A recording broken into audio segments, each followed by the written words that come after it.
Black board లేని పాఠశాల. ఒక నిశ్శబ్దమైన గ్రామంలో కొండలు, పెద్ద చెట్ల మధ్య ఒక ప్రత్యేకమైన పాఠశాల ఉండేది. అక్కడ ఇటుక గోడల్లేవు, డెస్కులు లేవు, బెల్లు కూడా మోగదు. ఆకాశమే తరగతి గది, ప్రకృతే పాఠశాల. ఆ పాఠశాలకు ఒక వృద్ధ గురువు ఉండేవాడు. ఆయన కళ్ళలో జ్ఞానం మీద ప్రేమ మెరిసేది. ఆయన ఎప్పుడూ చెప్పేవాడు, ఈ ప్రపంచమే గొప్ప పాఠ్యపుస్తకం. ప్రతి ఉదయం పిల్లలు పెద్ద మర్రి చెట్టు నీడలో చేరేవారు. బరువైన సంచులు కాదు, ఆసక్తి ఉన్న మనసులతో వచ్చేవారు. మొదటి పాఠం పుస్తకంలో కాదు, అడవిలోని శబ్దాల నుంచే మొదలయ్యేది. గురువు ఒక పక్షి గూడు కడుతున్నదాన్ని చూపిస్తూ, ఇది ఇంజనీరింగ్ అన్నాడు. ఎంత చక్కగా కట్టిందో చూడండి. బలం, సమతుల్యం, ఇదే భౌతిక శాస్త్రం. చెట్టు నుంచి విత్తనాలు తిరుగుతూ పడుతున్నప్పుడు ఇది గాలి శాస్త్రం అని చెప్పారు. ప్రతి మొక్క పేరు, ఆ మొక్క ఉపయోగం నేర్చుకున్నారు. అదే వృక్షశాస్త్రం.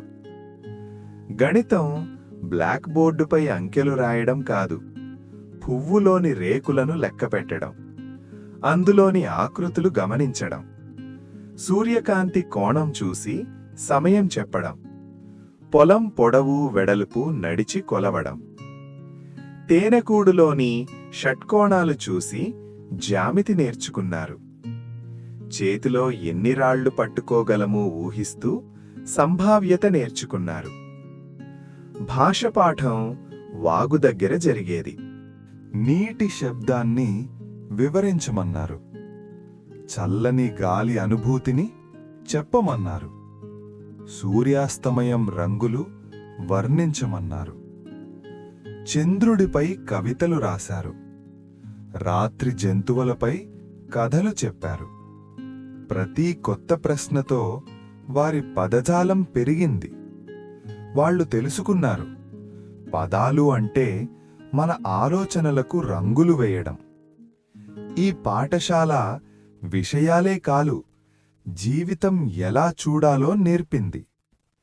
చుట్టూ ఉన్నదాన్ని గమనించడం, ఎప్పుడూ ప్రశ్నలడగడం, అన్నీ ఒకదానితో ఒకటి ఎలా కలిసి ఉన్నాయో చూడడం. విద్య అంటే ఒక గది లోపలే కాదు, అది జీవితమంతా కొనసాగే ప్రయాణం.